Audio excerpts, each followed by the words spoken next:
Henry Wadsworth Wilson, or Hank to his friends, had been on the road for 10 straight hours with only short stops for gas and once at a food stand for some burritos and tacos that, unfortunately, gave him insufferable gas.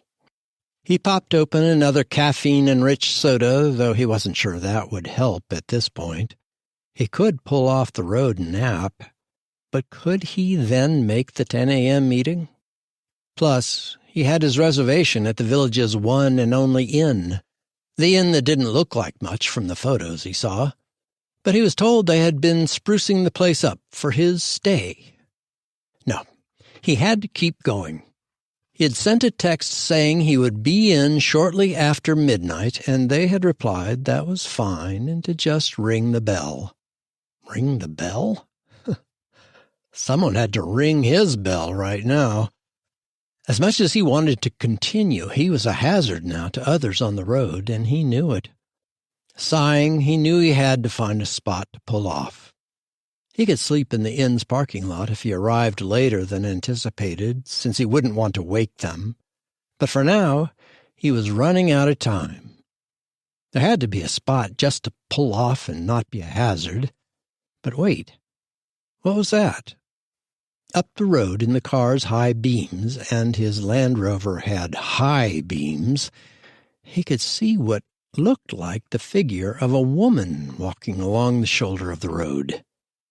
Well, now he was sure he had to be hallucinating.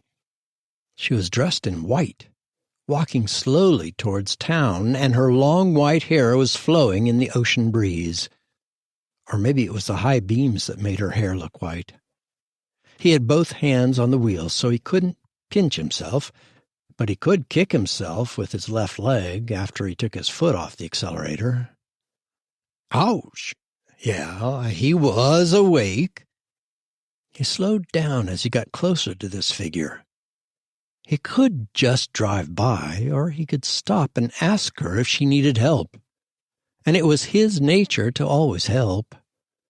Besides, he seemed to be wide awake for the moment. Slowing down next to her, he buzzed the window down.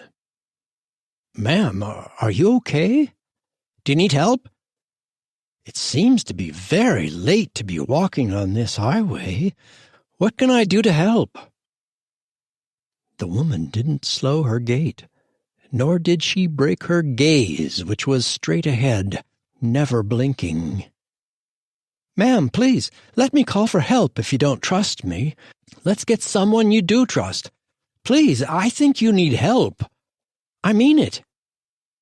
Still there was no response, and for a moment he shrugged his shoulders and thought about rolling on. He really needed to get to bed. Accelerating slowly, he pulled away, heading for what sleep he could get.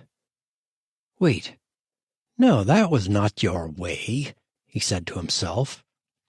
All his life, and in his professional career, he had been told he would be a lot richer if he spent more time worrying about money and less time worrying about others. He had tried to break that mold, but some things a person is just born with. He pulled off to the side a little further ahead, so the lights were not blinding her. As he looked back at her, it was odd. There seemed to be light all around her. Getting out of his truck, he carefully stood to the side so he wouldn't block her way. "Ma'am, hello? I'll get back in the truck and go away as soon as you say you are okay. Otherwise, may I help you?" The woman stopped. Breaking her forward gaze, she locked eyes with Hank. "Will you give me a ride up to my home?"